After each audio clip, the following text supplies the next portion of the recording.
Hello everyone, let me tell you a story. UPSC की तैयारी information deficit से information overload में shift हो चुकी है।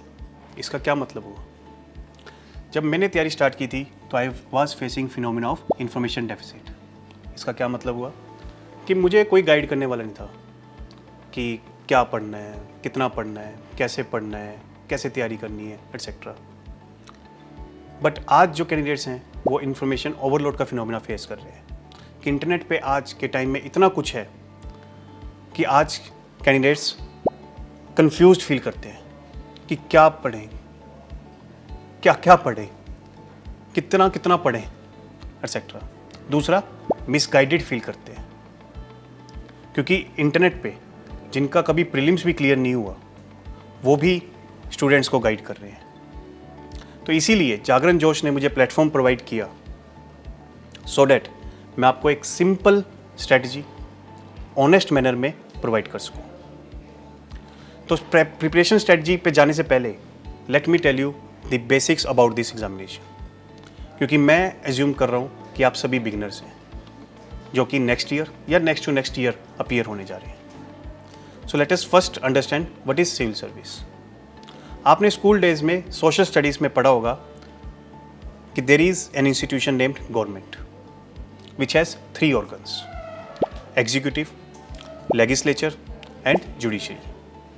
लेजिस्लेचर का काम होता है लॉ मेकिंग, एग्जीक्यूटिव का काम होता है implementation of law and judiciary का काम होता है एडजुडिकेशन ऑफ लॉ। एग्जीक्यूटिव में 2 सब पार्ट्स होते हैं। One is political executive, second is permanent executive. Permanent executive में सभी ऑफिशियल्स आ जाते हैं ग्रुप ए से ग्रुप डी तक, जिसमें IAS ऑफिसर्स भी होते हैं या उनके असिस्टेंट्स होते हैं, क्लर्क्स होते हैं एंड इवन PNs भी होते हैं। इसी परमानेंट एग्जीक्यूटिव को हम सिविल सर्विस बोलते हैं। पॉलिटिकल एग्जीक्यूटिव में obviously PM, CM, council of minister, sector आ जाते हैं। तो यानी जब आप ये इन्फॉर्मेशन मैं आपको इसलिए दे रहा हूँ क्योंकि कई लोगों को ये लगता है कि जब आप UPSC का एग्ज़ाम देते हो तो सिर्फ आप IAS बनने के लिए देते हो। नहीं, UPSC एग्ज़ाम जो है सिविल सर्विस के लिए, इसलिए जो ग्रुप ए की सर्विसेज हैं वो सभी जो है सिविल सर्विस एग्जामिनेशन के थ्रू उनकी रिक्रूटमेंट की जाती है। तो ना सिर्फ आप IAS बनने के लिए एग्ज़ाम दे रहे हो बल्कि आप मे बी IPS या IFS या एक ऑडिटर ऑफिसर या IRS ऑफिसर एक्सेट्रा बनने के लिए भी एग्ज़ाम दे रहे हो। So there is whole list of services which are part of civil service examination जो आपको स्लाइड में दिख रही है। Second, now understand the examination pattern. I think you must have the idea कि UPSC 3 stages में examination conduct कराती है। First is prelims, second is mains, third is interview। तो सबसे पहले हम प्रीलिम्स स्टेज के बारे में जानते हैं। प्रीलिम्स में 2 एग्जामिनेशन कंडक्ट कराए जाएंगे। पहला GS, सेकेंड CSET। GS में 100 क्वेश्चन होंगे, CSET में 80 क्वेश्चन होंगे। GS में ईच क्वेश्चन कैरीज 2 मार्क्स और CSET में ईच क्वेश्चन कैरीज 2.5 मार्क्स।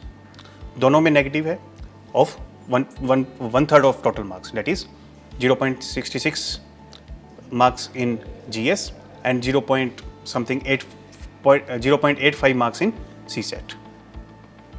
दोनों एग्जाम्स का ड्यूरेशन 2 आवर्स है।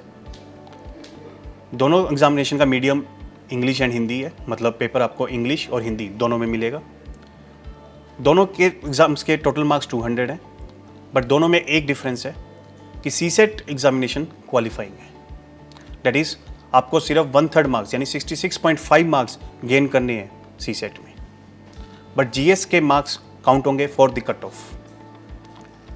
GS से ही आप डिसाइड होगा कि whether you will appear in mains और नॉट। तो जो सबसे ज़्यादा मार्क्स लेके आएगा GS में वही मेंस लिखेगा। अब आप सोच रहे होंगे कि कट ऑफ कितनी जाती है फिर GS की। वो जाती है in between 85 to 120। Paper difficult हुआ 85, पेपर इजी हुआ 120 एट मैक्सिमम। इससे ऊपर नहीं जाएगी कट ऑफ कभी 120 से। क्यों? क्योंकि UPSC पेपर को इस तरीके से सेट करेगी कि कट ऑफ जो है 120 से ऊपर ना जाए। Now coming to the syllabus of GS paper 1, वो आपकी स्लाइड पे है। अगर आप कंफ्यूज हो रहे हो सिलेबस पढ़ते वक्त, let me simplify the syllabus for you.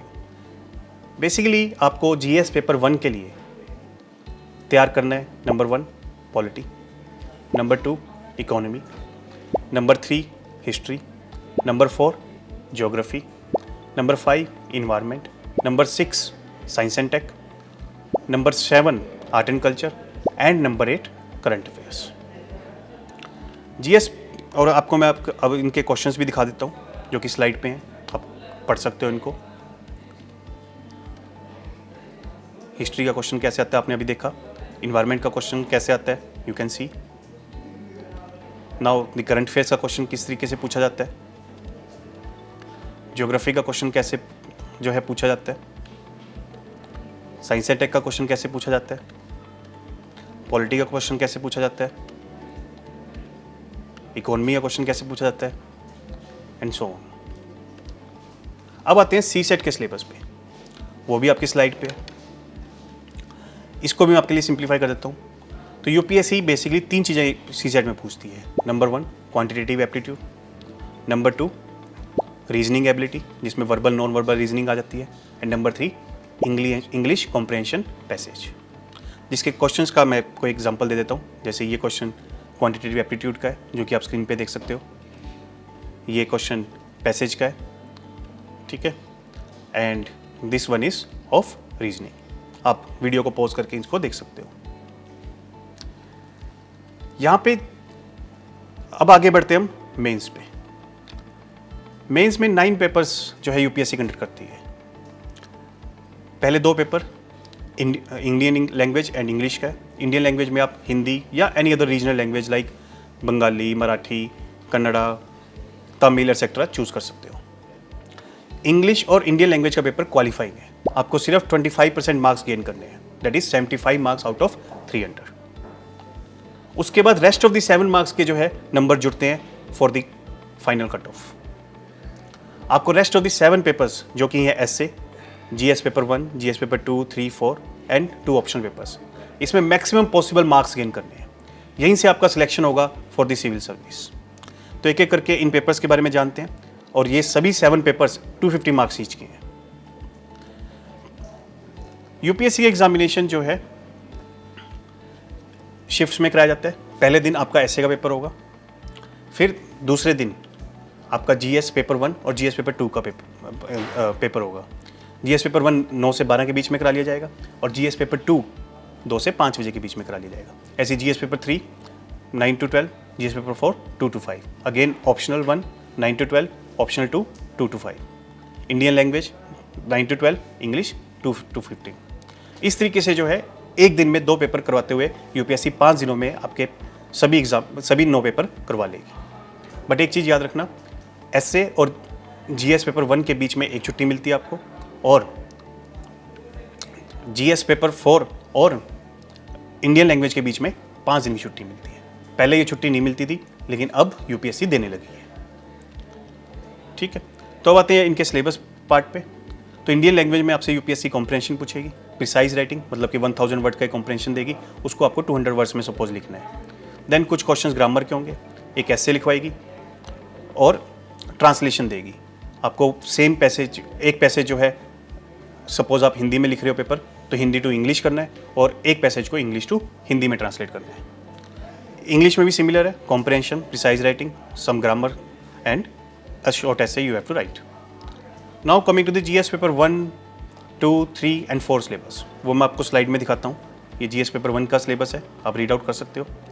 ये जीएस पेपर 2 का सिलेबस है, ये जीएस पेपर 3 का सिलेबस है, एंड ये जीएस पेपर 4 का सिलेबस है। अब आपको इसमें जो है इन्फर करने के लिए सिलेबस को मैंने ईजी किया है। जीएस पेपर 1 में यूपीएससी बेसिकली आपसे art and culture, modern history, world history, post independence history पूछेगी। इसके अलावा ज्योग्राफी, सोसाइटी भी आपसे यूपीएससी पेपर 1 में पूछेगी। जीएस पेपर 2 में polity, governance, social justice and international relations पूछेगी। जीएस पेपर 3 में economy, science and tech, environment and biodiversity, disaster management, internal security पूछेगी। एंड जीएस पेपर 4 में आपसे यूपीएससी एथिक्स के बारे में पूछेगी। So this is the broad syllabus of GS paper 1 to GS paper 4। तो क्वेश्चंस कैसे आते हैं वो आप देखिए स्क्रीन पर। Like in GS paper 1 history का फर्स्ट क्वेश्चन है, सेकंड क्वेश्चन ज्योग्राफी का है, थर्ड क्वेश्चन सोसाइटी का है, and fourth question world history का है। जीएस पेपर 2 में फर्स्ट क्वेश्चन आप देख सकते हो पॉलिटी का है, सेकंड सोशल जस्टिस का है, थर्ड गवर्नेंस का है एंड फोर्थ इंटरनेशनल रिलेशंस का है। जीएस पेपर 3 में फर्स्ट क्वेश्चन इकोनॉमी का है, सेकंड क्वेश्चन इन्वायरमेंट का है, थर्ड क्वेश्चन डिजास्टर मैनेजमेंट का है, फोर्थ इंटरनल सिक्योरिटी का and fifth science and tech का। जीएस पेपर 4 में क्वेश्चंस आपको एथिक्स के दिख रहे हैं, जिसमें डायरेक्ट क्वेश्चंस भी होते हैं और कोटेशन बेस्ड क्वेश्चंस भी होते हैं, एंड आपसे यूपीएससी एथिक्स में केस स्टडीज भी पूछेगी। तो उसके बाद आते हैं हम एसए पे। एसए को मैंने लास्ट में क्यों रखा, क्योंकि एसए के लिए आपको कोई स्पेसिफिक तैयारी करने की जरूरत नहीं है, जो आपने जीएस में पढ़ा उसी से आप जो है एसए लिखोगे। तो ऐसे दो तरह के से पूछे जाते हैं, एक फिलोसफिकल ऐसे होता है जिसमें कोटेशन बेस्ड आपको ऐसे दिया जाएगा, like be the change you want to be in the world, तो उस पर आपको ऐसे लिखना है, और एक ऑब्जेक्टिव ऐसे होता है जैसे कि आप स्क्रीन पे देख सकते हो। ठीक है, उसके बाद मेंस में अगर आपके हाईएस्ट मार्क्स हुए तो आपको यूपीएससी इंटरव्यू के लिए बुलाएगी। इंटरव्यू के लिए जितनी सीट्स होती है उसका 3 टाइम्स बुलाया जाता है, और मेंस और इंटरव्यू के मार्क्स जोड़कर ही फाइनल लिस्ट बनाई जाती है। तो यानी प्रीलिम्स के मार्क्स जो है फाइनल लिस्ट में काउंट नहीं होते। तो इसलिए प्रीलिम्स जो है एक क्वालिफाइंग एग्जामिनेशन है फॉर योर मेंस। तो कितने लोग मेंस में अपीयर होते हैं, that is 12 to 13 times of the number of seats, और कितने लोग इंटरव्यू में अपीयर होते हैं 2 to 3 times to the total number of seats. ये यूपीएससी की डिस्क्रिप्शन है कि वो कितने टाइम्स जो है कैंडिडेट्स को बुलाएगी। कई बार ये 12 टाइम्स होता है, कभी 13, कभी 14, कभी 15, और इंटरव्यू में भी कभी होता है 2, कभी 2.5, कभी 3 एंड सो। उसके बाद जीएस पेपर की तैयारी आपको कैसे करनी है। देखो, GS as the name suggest, general studies, इसके 2 मायने हैं। पहला, ये जीके नहीं है, जनरल नॉलेज नहीं है। आप एसएससी सीजीएल में आप जीके पढ़ते हो, जनरल नॉलेज, जिसमें आप फैक्ट्स रखते हो कि दुनिया में कितने देश हैं, उनकी कैपिटल्स क्या है, कौन सी करेंसी वहाँ पे जो है अडॉप्ट की गई है एंड सो ऑन। लेकिन यहाँ पे आपको स्टडी करनी है, जो मैंने आपको सब्जेक्ट्स बताए, हिस्ट्री, पॉलिटी, इकोनॉमी एक्सेट्रा, उनको पढ़ना है। बट पढ़ना सिर्फ जर्नलिस्टिक पर्सपेक्टिव से है, as the name suggest, general study. UPSC ने अपनी नोटिफिकेशन में खुद ही लिखा है कि well educated person will be able to answer them without any specialised study. यानी आपको यहाँ पे एक्सपर्टीज बिल्ड नहीं करनी, स्पेशलाइजेशन बिल्ड नहीं करनी, यहाँ पे आपको डेप्थ में नहीं जाना। यहाँ पे यूपीएससी चाहती है कि आपको बस बेसिक अंडरस्टैंडिंग हो ऑफ दीज सब्जेक्ट्स, उसको आप करंट अफेयर से लिंक कर सको, ताकि जब आप एडमिनिस्ट्रेटर बनोगे तब आप डे टू डे प्रॉब्लम्स जो फेस करोगे उसको आप रिजॉल्व कर सको from this journalistic study that you have made. तो आपको याद रखना है, जनरल स्टडीज़ में आपको एक्सपर्टीज़ या स्पेशलाइजेशन बिल्ड नहीं करनी। देन जनरल स्टडीज़ के लिए फिर पेपर का लेवल क्या होगा।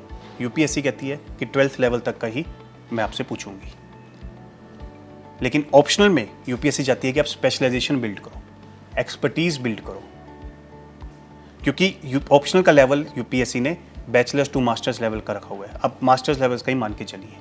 यहाँ पे आपको डेप्थ बिल्ड करनी है, यहाँ पे आपको जो है थोरो रीडिंग करनी है, यहाँ पे आपको अपने सब्जेक्ट का जो है मास्टर बनना है। कैंडिडेट्स गलती यही करते हैं, जीएस में डेप्थ में जाते हैं और ऑप्शनल को सरफेस में पढ़ते हैं, बेसिक्स रखते हैं। नहीं, आपको जीएस में बेसिक्स रखना है और ऑप्शनल में डेप्थ में जाना है। उसके बाद आते हैं इंटरव्यू। इंटरव्यू के बारे में यूपीएससी ने क्या कहा है। देखो, यूपीएससी ने सीधा लिखा है कि पर्पस या टेक्निक ऑफ इंटरव्यू जो है स्ट्रिक्ट क्रॉस एग्जामिनेशन नहीं होगी। तो यानी जिन कैंडिडेट्स को इंटरव्यू का डर लगता है कि पता नहीं 3rd डिग्री देंगे हमें, पता नहीं इंटेरोगेशन ही हमारी कर देंगे, ऐसा यूपीएससी की इंटरव्यू में नहीं होता। यूपीएससी ने खुद लिखा है कि यूपीएससी में interview natural, directed, purposive conversation के थ्रू होगा। यानी जो यूपीएससी का बोर्ड होगा वो आपसे सिर्फ बातचीत करेगा। बातचीत के जरिए आपकी intellectual qualities, mental alertness, critical powers, clear and logical exposition, balance of judgement etcetera test करेंगे। तो अगर मैं आपको बताऊं कि प्रीलिम्स, मेंस और इंटरव्यू में सबसे इजी स्टेज कौन सी है, वो इंटरव्यू की है, और सबसे डिफिकल्ट स्टेज कौन सी है, प्रीलिम्स की। कैसे, अभी मैं आपको क्लैरिफाई करूंगा। तो यहाँ पे जो मैं आपको समझाना चाह रहा हूँ वो यही है कि यूपीएससी ने खुद कहा है कि इंटरव्यू का डर रखने की जरूरत नहीं है। क्योंकि यूपीएससी ने खुद लिखा है कि इंटरव्यू का पर्पस आपकी स्पेशलाइज्ड या जनरल नॉलेज चेक करने का नहीं है, वो तो मेंस में ऑलरेडी हो गई। यहाँ पे सिर्फ आपकी क्रिटिकल थिंकिंग या आपकी लॉजिकल रीजनिंग एक्सेट्रा चेक करने का उनका पर्पस है। क्यों, कैसे, लेट मी एक्सप्लेन यू। अभी आपने समझा कि there is 3 stages of examination, prelims, mains and interview. तो आपको यहाँ पे क्लैरिटी रखनी है अपने माइंड में कि यूपीएससी आपको सेलेक्ट कौन सी एग्जामिनेशन स्टेज में करने जा रही है। वो प्रीलिम्स में नहीं करने जा रही, ना ही इंटरव्यू में, वो आपको मेंस से सिलेक्ट करने जा रही है। मेंस ही डिसाइड करता है कि आप सिविल सर्वेंट बनोगे क्या नहीं बनोगे। इसलिए यूपीएससी 9 एग्जामिनेशन कंडक्ट करती है। इसलिए हमेशा कहा जाता है कि आपको अगर यूपीएससी की तैयारी करनी है तो आपको मेंस की तैयारी करनी है, आपकी प्रिपरेशन मेंस ओरिएंटेड होनी चाहिए। अब आप कहोगे फिर यूपीएससी प्रीलिम्स क्यों कंडक्ट करती है? प्रीलिम्स यूपीएससी इसलिए कंडक्ट करती है ताकि वो देख सके कि कौन से सिंसियर कैंडिडेट्स हैं जो मेंस लिख सकते हैं। फिर आप कहोगे इंटरव्यू कंडक्ट क्यों करती है? इंटरव्यू यूपीएससी इसलिए कंडक्ट करती है क्योंकि वो एक बार डबल चेक कर सके कि कैंडिडेट जो है फिट है कि नहीं फॉर बिकमिंग सिविल सर्वेंट। वो ऑलरेडी आपको टेस्ट कर चुकी है मेंस में, बस एक आप कह लीजिए क्रॉस वेरिफिकेशन या डबल चेक करने के लिए इंटरव्यू कंडक्ट करती है। अब आप सोच रहे होंगे कि प्रिपरेशन कैसे हो फिर हमारी? प्रिपरेशन आपकी हमेशा मेंस ओरिएंटेड होगी। अगर आपने अपनी प्रिपरेशन मेंस ओरिएंटेड रखी तो प्रीलिम्स अपने आप हो जाएगा, इंटरव्यू भी अपने आप हो जाएगा। लेकिन आप कहोगे अब इंटरनेट पे चलता है कि प्रिपरेशन जो है प्रीलिम्स की हो, prelims is so dicey, so risky etcetera. It is true कि प्रीलिम्स डाइसी है, रिस्की है, बट उन्हीं के लिए जिन्होंने प्रीलिम्स ओरिएंटेड तैयारी की है, जिन्होंने इसको 1 डे एग्जामिनेशन माना है। खासकर जब से एडुटेक इस फील्ड में आई है, उन्होंने यूपीएससी एग्जामिनेशन को 1 डे एग्जामिनेशन बनाने की कोशिश की है, क्योंकि वो चाहते हैं कि जो एसआई की तैयारी कर रहा है या एसएससी की तैयारी कर रहा है, बैंक की तैयारी कर रहा है, वो भी यूपीएससी की तैयारी कर ले ताकि उनका रेवेन्यू जो है बढ़ जाए। लेकिन यूपीएससी का तैयारी माय फ्रेंड 1 डे एग्जामिनेशन का नहीं है, it's a 5 day test, it's not a 1 day international. ये एक मैराथन है। तो जिसने मेंस की तैयारी की है उसका कभी प्रीलिम्स नहीं रुका है। क्यों? अगर आप प्रीलिम्स के क्वेश्चंस को ध्यान से एनालाइज करोगे तो यू विल फाइंड कि क्वेश्चन इस तरीके से सेट होते हैं जहाँ पे आपकी conceptual clarity, intellectual depth, knowledge base etcetera test किया जाता है, ना कि आपकी फैक्चुअल लर्निंग्स। 70 से 80 क्वेश्चंस जो हैं वो यही टेस्ट करते हैं कि आप मेंस लिख सकते हो कि नहीं लिख सकते हो। 10-20 क्वेश्चन थोड़े फैक्चुअल होते हैं, I do agree, but 80% paper is of testing your competency for mains. Clear? अब आते हैं कि आपको इस तैयारी को करना कैसे है। तो पहले तो मैंने आपको अभी क्लियर किया कि आपको अपनी तैयारी मेंस ओरिएंटेड रखनी है। सेकंड, आपको इस एग्जामिनेशन के लिए मेंटली फिजिकली फिट रहना है। फिजिकली नॉट लाइक कि आपको 6 एब्स बनाने हैं, सिंपल कि आप अच्छा खाना खाते हो और वॉक वगैरह पे जाते हो, कोई स्पोर्टिंग एक्टिविटी करते हो एक्सेट्रा, दैट्स इट। ताकि आपका माइंड जो है फ्रेश रह सके, माइंड जो है सॉलिड रह सके, माइंड जो है फिट रह सके। क्योंकि आप 8-8 घंटे पढ़ने जा रहे हो इस एग्जामिनेशन के लिए, तो अगर आप फिजिकली फिट होंगे तभी आपका माइंड जो है अलर्ट रहेगा। सेकंड एंड मोस्ट इंपॉर्टेंटली, आप मेंटली फिट होने चाहिए, because I have already told you this examination is like of marathon. आपको कम से कम 1 साल चाहिए इस तैयारी के लिए, और 1 साल जो है आगे इस एग्जामिनेशन के प्रोसेस में लग जाता है। लाइक प्रीलिम्स के 2-3 महीने बाद मेंस होता है, फिर मेंस के 2 महीने बाद रिजल्ट आता है, फिर आगे 2-3 महीने इंटरव्यू चलते हैं, तो ये सारा प्रोसेस 1 साल ले लेता है। तो 1 साल तैयारी का और 1 साल एग्जामिनेशन प्रोसेस का, वो आप तभी कर पाओगे जब आप अपने आप को कॉन्फिडेंट रख पाओगे, अपने आप को मोटिवेटेड रख पाओगे। तो इसीलिए जो है आपको मेंटली फिट होना जरूरी है, क्योंकि सारा काम ब्रेन का ही है। आप मेंटल वर्क करने जा रहे हो इस तैयारी में। सेकंड, आपको ये जरूर क्लियर होना चाहिए कि why do you want to become civil servant. क्यों? क्योंकि बहुत सारे स्टूडेंट्स मुझसे पूछते हैं कि सर पढ़ने का मन नहीं लग रहा, सर डिमोटिवेटेड फील कर रहे हैं, डिमोरलाइज फील कर रहे हैं, कुछ भी पढ़ने का मन नहीं कर रहा, कोई पेन उठाने का मन नहीं कर रहा एक्सेट्रा। तो ऐसा क्यों फील करते हैं? क्योंकि उनका वाई क्लियर नहीं है।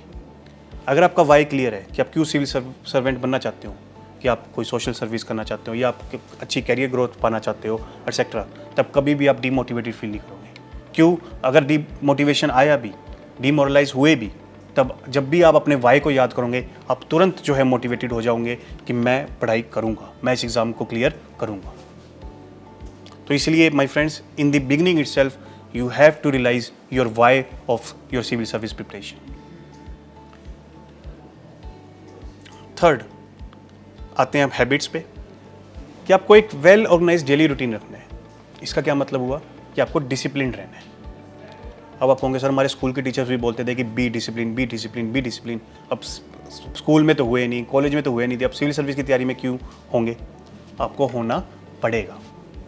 रीज़न, यूपीएससी को क्रैक करने का जो मंत्र है वो है consistency.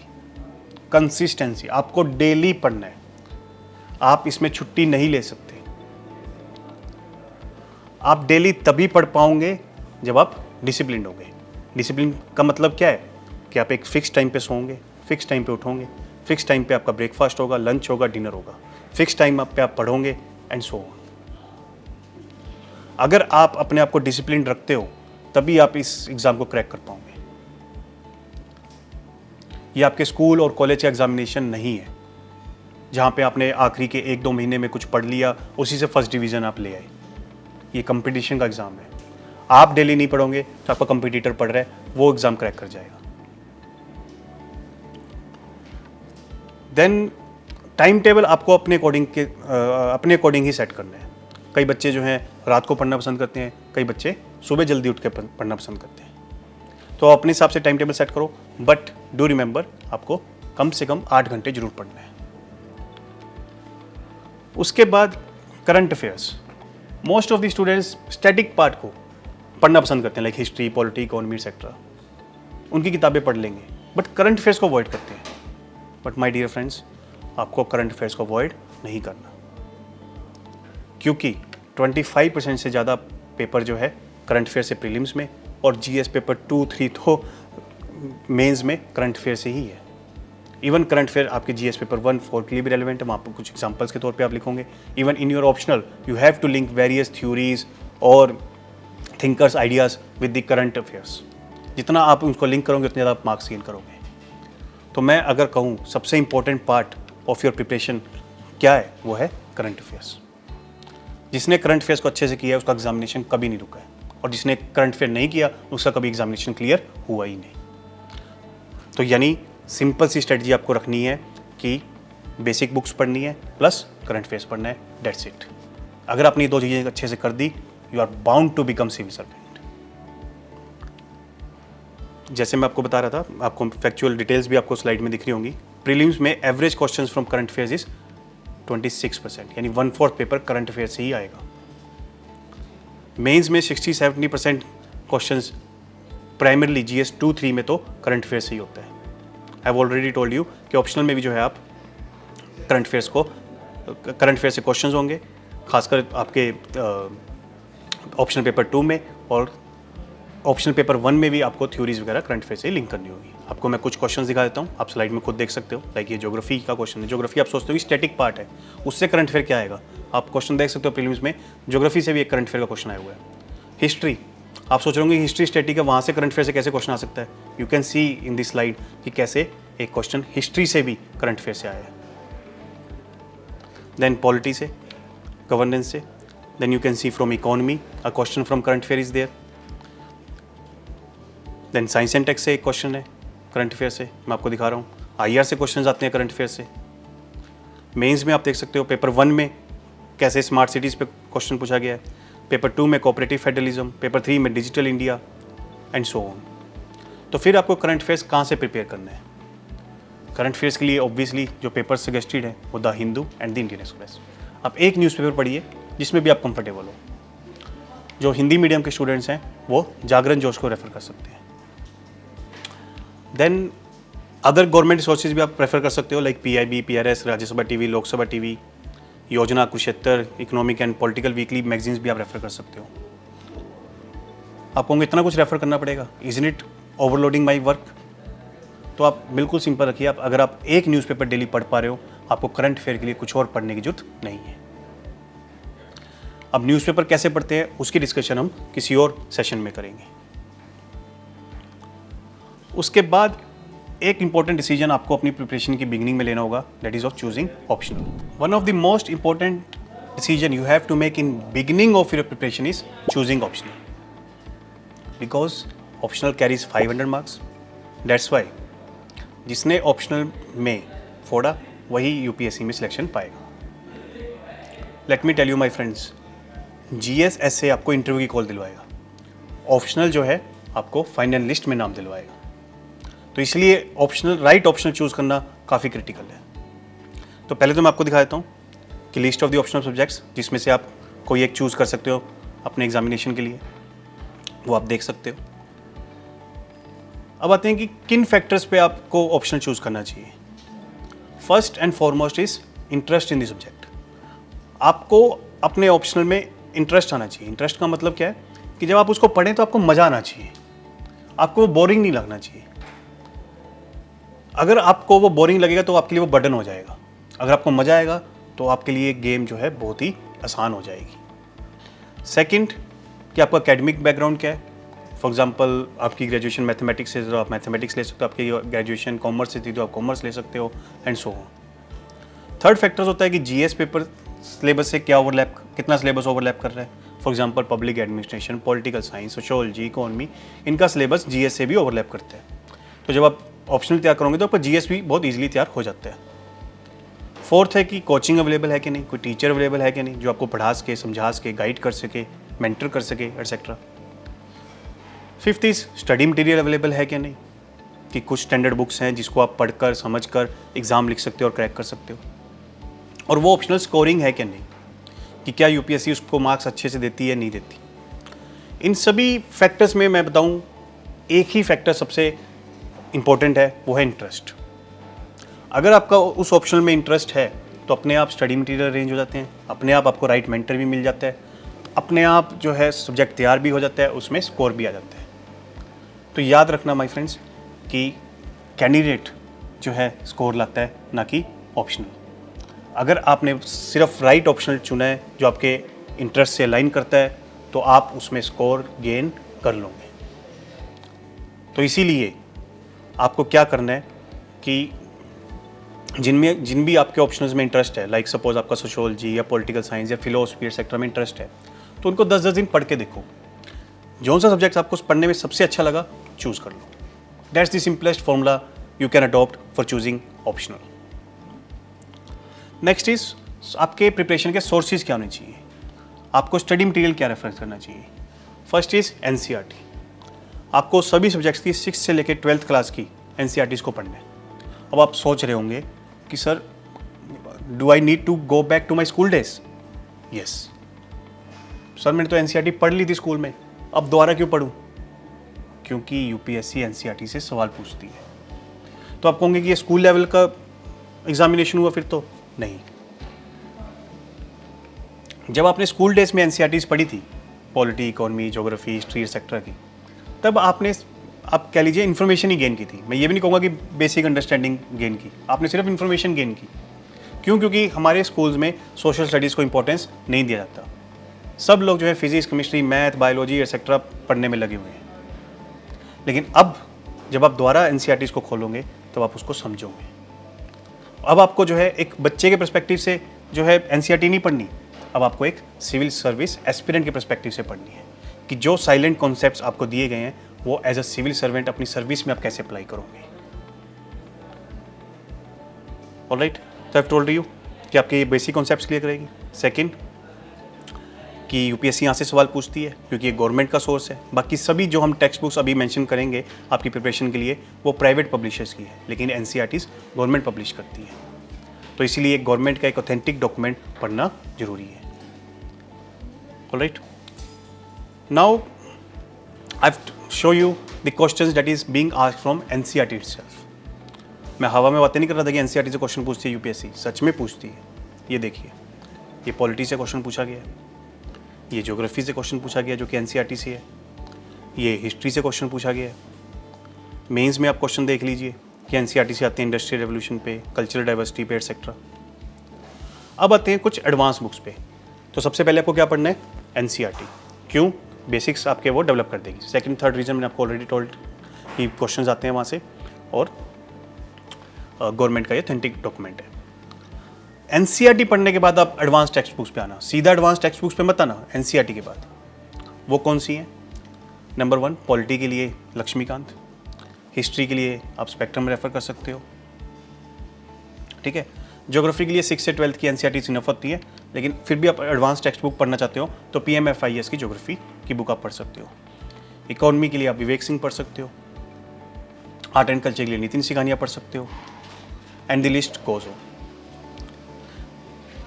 Now coming to the revision part, अगर कंसिस्टेंसी के बाद कोई दूसरा मंत्र मैं आपको कहूँ इस एग्ज़ाम को क्रैक करने का है, वो है रिवीजन। जिसने रिवीजन की उसका ये एग्ज़ाम कभी नहीं रुका।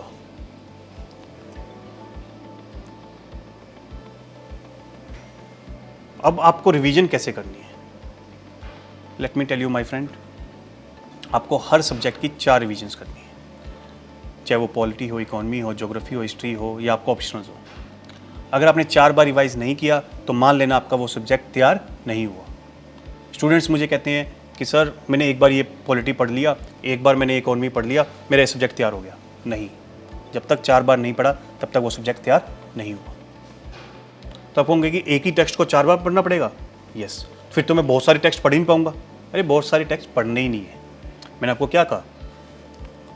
एनसीईआरटीज प्लस हर सब्जेक्ट के लिए एक एडवांस बुक, डेट्स इट। उसी को 4-4 बार पढ़ना है, एनसीईआरटीज को भी और टेक्स्ट बुक्स को भी। आपने ये कर लिया, आपने आधी से ज़्यादा जंग जीत ली। और ये तभी हो पाएगा जब आप कंसिस्टेंट होंगे, डेली पढ़ोगे। उसके बाद नोट्स देखो ऑप्शनल है, आप जो पढ़ते जा रहे हो उसको आप नोट्स बना सकते हो, उससे आपको जो है याद करने में काफ़ी ईजी होगा, कॉन्सेप्चुअल क्लैरिटी बिल्ड करने में ईजी होगा। बट नोट्स मैंडेटरी नहीं है, क्योंकि नोट्स जो है टाइम कंज्यूमिंग प्रोसेस होता है। अगर आप वर्किंग प्रोफेशनल हो तब आप नोट्स को अवॉइड कर सकते हो, लेकिन अगर आप फुल टाइम एस्पिरेंट हो तब आप नोट्स जरूर बनाइए। आप किसी भी फॉर्मेट में बना सकते हो, आप जो है फिजिकल नोट्स बना सकते हो, लाइक पेन पेपर से आप बना सकते हो, या आप डिजिटल नोट्स भी बना सकते हो। उसके लिए आप आईपैड का या लैपटॉप का इस्तेमाल कर सकते हो। उसके बाद आंसर राइटिंग प्रैक्टिस। 2 चीज़ें मैं आपको यहाँ पे क्लैरिफाई करना चाहूँगा कि आपको डे 1 से ना तो नोट मेकिंग करनी और ना ही आंसर राइटिंग। नोट मेकिंग आपको 3rd रीडिंग के बाद करनी है, और 4th रीडिंग के बाद आपको आंसर राइटिंग करनी है। ये सबसे बड़ी मिस गाइडेंस है जो आपको कोचिंग इंस्टीट्यूट्स या एडुटेक बोल देते हैं कि डे 1 से आप आंसर राइटिंग करो। नहीं, आपको 4th रीडिंग के बाद करनी है। क्यों? क्योंकि अगर आप डे 1 से ही, फर्स्ट रीडिंग से ही नोट मेकिंग करोगे तो जितना भी आप पढ़ रहे हो वो सारा आप जो है अपने नोट्स में उतार दोगे। लेकिन आप 3rd रीडिंग के बाद करोगे तो आप वही इंफॉर्मेशन डालोगे जो इनफ है to revise you the whole topic. यानी अगर आपने 10 पेज पढ़े हैं तो उसको आप 1 पेज में समराइज कर पाओगे अपने नोट्स में, अगर आप 3rd रीडिंग के बाद कर रहे हो, क्योंकि आधे से ज़्यादा कंटेंट आपके दिमाग में है। सिमिलरली 3rd या 4th रीडिंग के बाद आप आंसर राइटिंग कर रहे हो, तब आपके दिमाग में अब कंटेंट है, तभी आप जो है उसको पेपर पे उतार पाओगे। आपने पहले दिन आंसर राइटिंग करनी स्टार्ट कर दी, आप कर ही नहीं पाओगे, क्योंकि आपके दिमाग में तो इन्फॉर्मेशन है ही नहीं। उसके बाद टेस्ट सीरीज करनी है आफ्टर 4 रीडिंग्स। आपको प्रीलिम्स के टेस्ट भी लगाने हैं और मेंस के टेस्ट भी लगाने हैं। कम से कम 40 टेस्ट आप प्रीलिम्स के लगाइए और कम से कम 20 टेस्ट मेंस के लगाइए। हर सब्जेक्ट के सेक्शनल टेस्ट लगाइए एंड उसके बाद फुल लेंथ टेस्ट लगाइए। सेक्शनल टेस्ट अपनी प्रिपरेशन में सिर्फ एक बार लगाने हैं कि पॉलिटी का एक टेस्ट लगा लिया, इकोनॉमी का लगा लिया, ज्योग्राफी का लगा लिया, एक्सेट्रा। उसके बाद सिर्फ और सिर्फ फुल लेंथ टेस्ट लगाने हैं, जिसमें सभी सब्जेक्ट से क्वेश्चन पूछे जा रहे हैं, इकोनॉमी से, पॉलिटी से, ज्योग्राफी से, एक्सेट्रा। क्यों? क्योंकि यूपीएससी आपसे फुल लेंथ टेस्ट ही पूछेगी। कहने का मतलब जो प्रीलिम्स में पेपर आएगा या मेंस में पेपर आएगा उसमें सभी सब्जेक्ट से क्वेश्चंस होंगे, तो आप प्रैक्टिस भी उसी तरीके से कीजिए। उसके बाद previous year question paper solving, वो कैसे करनी है? नंबर 1, जब भी आप कोई सब्जेक्ट स्टार्ट कर रहे हो या टॉपिक स्टार्ट कर रहे हो, उसके प्रीवियस ईयर क्वेश्चन देखो, उसको पढ़कर दोबारा फिर देखो। जब आप पढ़ने से पहले देखोगे तो आपको ये पता लगेगा कि यूपीएससी इस टॉपिक से कैसे क्वेश्चन पूछती है। जब आप पढ़ोगे तब उस बात का ध्यान में रखोगे। जब आप पढ़ने के बाद प्रीवियस ईयर क्वेश्चन दोबारा देखोगे तब आप ये रियलाइज़ करोगे कि आपने वो टॉपिक्स सफिशिएंटली प्रिपेयर किया कि नहीं किया। तो इसीलिए आपको एक प्रीवियस ईयर क्वेश्चंस की बुकलेट खरीदनी है for both prelims and mains, जिसमें टॉपिक वाइज सेग्रीगेशन भी हो और सब्जेक्ट वाइज सेग्रीगेशन भी हो और उसमें प्रीवियस कम से कम 10 साल के फुल फ्लैश्ड पेपर्स भी हो। नाउ मूविंग फॉरवर्ड, आपको पूरी तैयारी में पॉजिटिव रहना है। क्यों? क्योंकि ये मैंने आपको बताया मैराथन है, आपको डेली पढ़ना है। अगर आप कॉन्फिडेंट होंगे, एक पॉजिटिव एटीट्यूड रखोगे, तभी आप जो ये मैराथन है उसको कंप्लीट कर पाओगे और अपना फाइनल सिलेक्शन ले पाओगे। उसके बाद आते हैं सर्टेन क्वेश्चन एंड आंसर्स पे जो कॉमन कैंडिडेट्स जनरली पूछते हैं। सबसे पहले तो सवाल होता है कि क्या 1 साल तैयारी का इनफ है? यस, 1 साल इनफ है। जो यूपीएससी का सिलेबस है वो 1 साल में इजीली कवर किया जा सकता है। अब उसकी प्लानिंग कैसे हो? सबसे पहले आपको जीएस से स्टार्ट करना है। I have already told you, NCERT then advance text books. Second, उसके साथ आपको सीसेट चलाना है। तो पहले 4 महीनों में आपको सीसेट खत्म कर लेना है। तो पहले 4 महीने आपका जीएस प्लस सीसेट चल रहा है, देन नेक्स्ट 4 मंथ्स आपका जीएस प्लस ऑप्शनल चलेगा। अगले 4 महीनों में ऑप्शनल भी खत्म, देन लास्ट 4 मंथ्स में सिर्फ और सिर्फ जीएस चलेगा। तो यानी जीएस तो पूरा साल चलेगा, पहले 4 महीने सीसेट, अगले 4 महीने ऑप्शनल। आपका यहाँ पर जो है जीएस का, सीसेट का, ऑप्शनल का, सभी का सिलेबस पूरा हो जाएगा। उसके बाद आपको प्रीलिम्स में अपीयर होना है, प्रीलिम्स क्लियर करना है, मेंस क्लियर करना है, इंटरव्यू क्लियर करना है एंड सो ऑन। तो 1 साल आपका एग्जामिनेशन प्रोसेस का लग जाएगा। तो यानी कम से कम 2 साल तो लगेंगे आईएएस बनने में।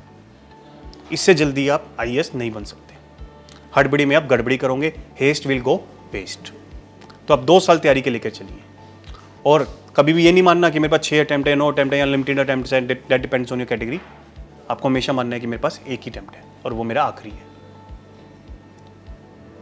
उसी को अच्छे से तैयार करते हुए, अपना 100% देते हुए, 100 भी नहीं 1000% देते हुए उस अटेम्प्ट में ही एग्जामिनेशन को क्लियर करना है। उसके बाद कई बच्चों का ये भी क्वेश्चन रहता है कि क्या मैं ग्रेजुएशन के साथ तैयारी स्टार्ट कर सकता हूँ? ग्रेजुएशन में ही एक्चुअली तैयारी स्टार्ट करनी चाहिए। स्कूल डेज में जल्दी हो जाता है, ग्रेजुएशन के बाद थोड़ा लेट हो जाता है। बट जब जागे तभी सवेरा। अगर आप 25 ईयर्स की एज में भी तैयारी स्टार्ट करना चाहते हो तब भी सही टाइम है, ठीक है। बट अगर आप ग्रेजुएशन में हो, उस वक्त तैयारी स्टार्ट करना चाहते हो, तो इट्स हाई टाइम कि आप कर दो, क्योंकि एज एक तो आपकी साइड है कि आप अर्ली स्टार्ट करोगे तो अर्ली रिजल्ट्स भी आप पाओगे, ठीक है। तो आपको ग्रेजुएशन के साथ क्या करना है कि पहले साल आप जीएस पढ़ो, second year CSAT, third year optional. That's how you should prepare. But my friends, graduation के दौरान अपनी ग्रेजुएशन की स्टडी को मिस नहीं करना, उसको भी अच्छे से करना है। ग्रेजुएशन के दौरान आपकी काफ़ी सारी एक्स्ट्रा करिकुलर एक्टिविटीज़ होंगी, स्पोर्टिंग एक्टिविटीज़ होंगी, उसको भी मिस नहीं करना। क्यों? क्योंकि they are very necessary for building your personality. तो ग्रेजुएशन में आपको धीरे धीरे चलना है, डेली पढ़ने की कोशिश करना, चाहे 2 घंटे पढ़ना, 4 घंटे पढ़ना, 6 घंटे पढ़ना, दैट डिपेंड्स कि आपको कितना टाइम मिल रहा है। बट पढ़ते रहना, बट साथ साथ कॉलेज की पढ़ाई भी करनी है और एक्स्ट्रा करिकुलर एक्टिविटीज़ भी करनी है, मस्ती भी करनी है, ठीक है। फिर ग्रेजुएशन खत्म होने के बाद 1 साल जी जान दे के उससे अगले साल पेपर दे देना and you will come with flying colours, ठीक है। उसके बाद एक चीज़ और आपको ध्यान रखनी है कि you need to build a hobby. ज़्यादातर मिडिल क्लास के बच्चे हॉबी बिल्ड नहीं करते। आपको एक हॉबी बिल्ड करनी है। क्यों? क्योंकि ये तैयारी थोड़ी लोनली हो जाती है, आपको एकला चलना पड़ेगा। जैसे रविंद्रनाथ टैगोर का गाना था ना, एकला चलो, तो आपको इस तैयारी में एकला ही चलना पड़ेगा। तो जब आपके साथ आपकी हॉबी होगी तब आप अकेलापन फील नहीं करोगे। Even after getting selected you may feel loneliness, कि पता नहीं आपकी किस स्टेट में, किस डिस्ट्रिक्ट में पोस्टिंग हो जाए, वहाँ पे आपके ना तो रिलेटिव्स हैं, ना फ्रेंड्स हैं, ना कोई और है। तो वहाँ पे भी आपकी हॉबी आपके साथ होगी, आप कभी भी अपनी लाइफ में लोनलीनेस फील नहीं करोगे। इनफैक्ट आप सॉलिट्यूड फील करोगे। सॉलिट्यूड मतलब क्या होता है? जब आप अपनी खुद की कंपनी इंजॉय करने लग जाओ तो लोनलीनेस सॉलिट्यूड में कन्वर्ट हो जाती है। जैसे संत होते हैं, वो अपनी कंपनी इंजॉय करते हैं, so they are in solitude, not in loneliness. उसके बाद कुछ मिथ्स हैं, उसको भी बस्ट कर लेते हैं कि IAS exam is mother of all exams. ऐसा कुछ नहीं है। This is one another exam, बस इसकी रिक्वायरमेंट डिफरेंट है। इसको बहुत बड़ा एग्जाम नहीं मानना कि पता नहीं क्या पूछती है यूपीएससी प्रीलिम्स में, पता नहीं मेंस में क्या देखती है, इंटरव्यू में पता नहीं क्या जांचते हैं। कुछ नहीं, सिंपल है, बट इसकी रिक्वायरमेंट डिफरेंस है, that is surely different from your school boards और योर कॉलेज एग्जामिनेशंस। ठीक है, उस रिक्वायरमेंट्स को बस आपने समझ लिया तो आपका आईएएस बनना श्योर शॉट है, और वही हमने इस सेशन में कोशिश की है। Second, IAS exam is not for फेंट हार्टेड, कि यहाँ पे तो जिंदा दिल लोग चाहिए, नहीं, यहाँ पे सिर्फ वही लोग चाहिए जो कछुए की चाल चल सकते हैं, मतलब धीरे धीरे डेली पढ़ सकते हैं, डेली चल सकते हैं, कंसिस्टेंट रह सकते हैं। थर्ड, 18 20 घंटे पढ़ना है इस एग्जामिनेशन में, वो भी 365 डेज, नहीं, ऐसा कुछ नहीं। सिर्फ आप 6 से 8 घंटे डेली पढ़ लो, डेली पढ़ लो, मतलब कंसिस्टेंटली पढ़ लो, आपका एग्जाम क्रैक हो जाएगा। इनफैक्ट आपको पढ़ना ही इतना है, ओनली 6 to 8 आवर्स, और इतना ही आप पढ़ सकते हो। अगर आप 18 घंटे एक दिन में पढ़ोगे तो फिर अगले 6 दिन नहीं पढ़ोगे, उसका कोई फायदा नहीं है। इस एग्जाम की रिक्वायरमेंट है कि आप 8 घंटे पढ़ो, बट डेली पढ़ो। उसके बाद मेरी इंग्लिश बहुत पुअर है तो मैं एग्जामिनेशन ही क्रैक कर पाऊंगा, ऐसा कुछ नहीं है। प्रीलिम्स का पेपर इंग्लिश और हिंदी दोनों में आता है, ठीक है, और जो मेंस के पेपर है और इवन इंटरव्यू है, उसमें आपको कोई हाई फाई इंग्लिश नहीं चाहिए, आपको सिंपल इंग्लिश चाहिए कि आप उसमें अपने आइडियाज़ को एक्सप्रेस कर सको, दैट्स इट।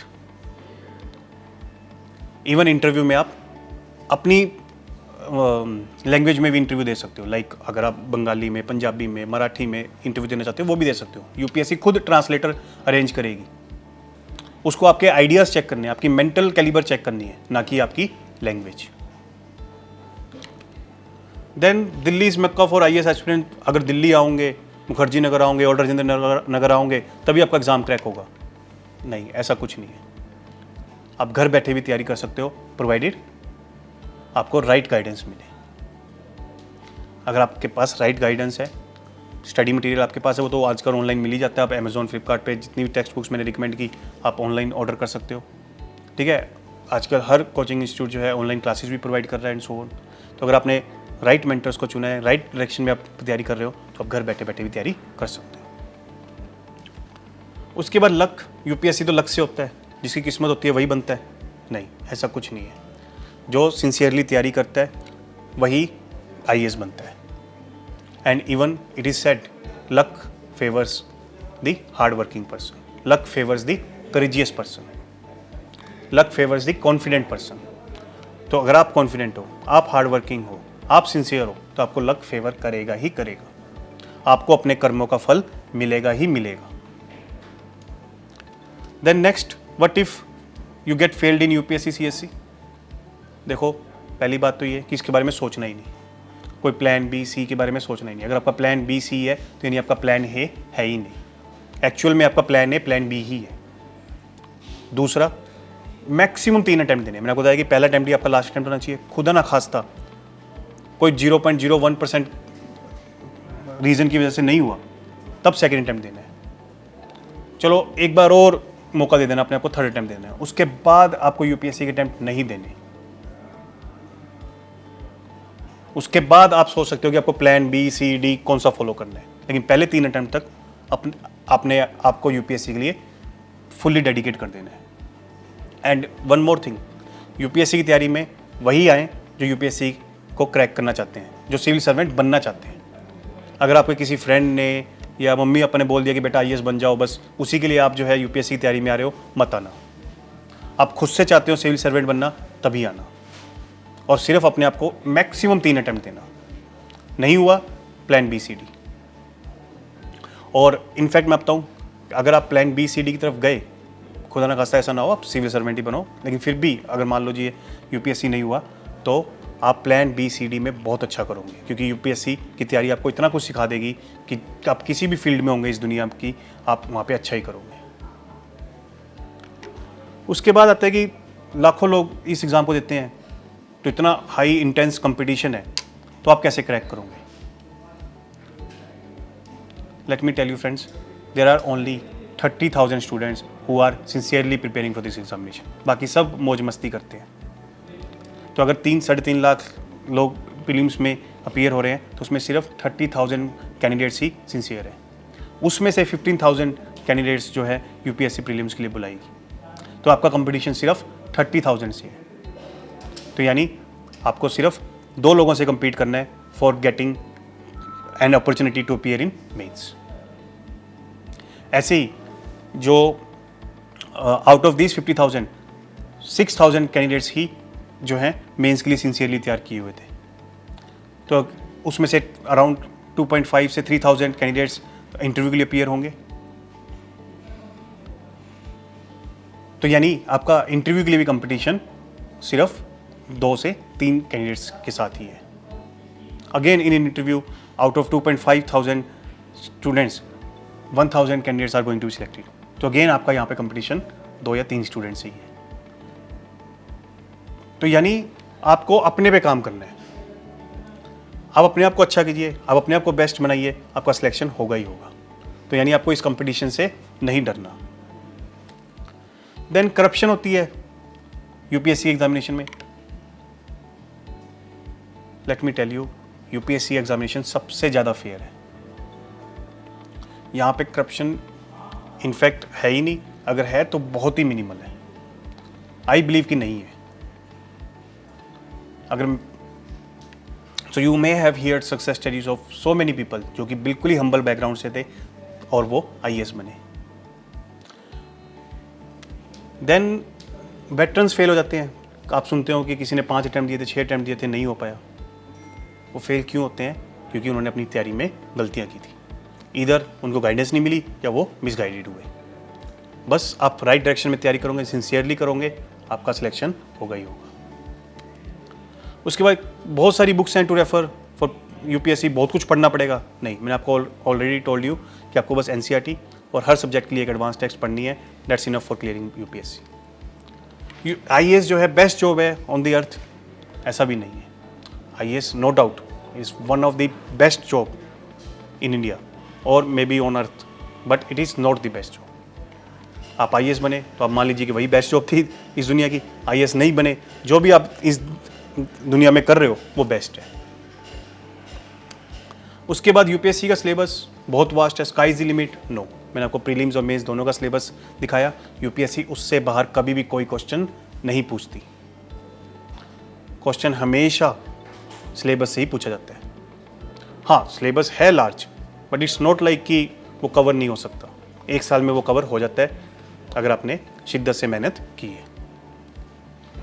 तो समरी क्या है कि आप इस एग्जामिनेशन पैटर्न को समझो, सिंसियरली तैयारी करो, रीडिंग करो, रिविजन्स करो 4-4 बार, देन टेस्ट प्रैक्टिस करो। That's it. आपने ये कर दिया, आपका सिलेक्शन होगा। So that's all for today's session. I hope you must have learned a lot of things from me, and you can reach out to me at mohitbansal258@gmail.com. Thank you very much to all of you.